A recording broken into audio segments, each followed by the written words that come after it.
Angular life cycle hooks, component का life story. Means Angular के components एक इंसान की तरह होते हैं, जन्म होता है, जिंदगी में काम करते हैं और फिर रिटायर हो जाते हैं, और इस पूरी जर्नी में एंगुलर कुछ स्पेशल हुक्स देता है जो हमें एग्जैक्ट टाइम पे कोड रन करने का मौका देता है। So we have several life cycle hooks. First one is NG on changes.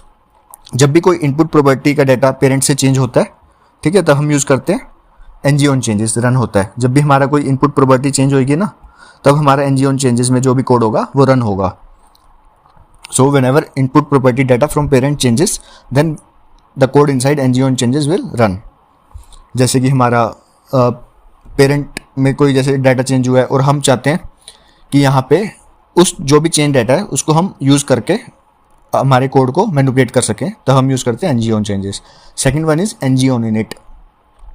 So it will runs once after the component is created. जब भी हमारा कंपोनेंट क्रिएट हो जाएगा तब हमारा एनजी ऑन इनिट रन करेगा। So NG on init is the best place to load the initial data from API, ठीक है। And third one is NG do check. So ng do check, it runs on every chain detection cycle. So we use it for the custom chain checks when Angular's default cannot detect the changes. ठीक है. And fourth one is ng after content init. So it will run after the external content is added via ng content. जब भी किसी external content किसी दूसरे component से add होता है, ठीक है, हमारे component में using ng content, then the function inside ng after content init will run. Now fifth one is ng after view init. So it will runs after child components and DOM are ready. ठीक है, जब हमारा DOM ready हो जाएगा, पूरा initialise हो जाएगा और चाइल्ड कंपोनेंट्स पूरे इनिशियलाइज हो जाएंगे, तब ng आफ्टर व्यू इनिट चलेगा।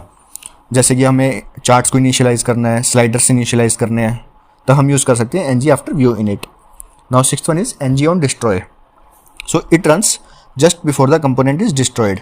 जब हमारा कंपोनेंट डिस्ट्रॉय होने वाला होता है उससे पहले ये रन करता है, ताकि इसके अंदर हम यूज़ कर सकें अनसब्सक्राइब, ठीक है, टाइम आउट जो हमने यूज़ कर रखे हैं उसको क्लियर कर दें, इंटरवल्स जो हमने यूज़ कर रखे हैं कंपोनेंट में उसको क्लियर कर दें, जो भी हमने इवेंट लिस्टनर्स ऐड किए हैं उसको हम रिमूव कर दें।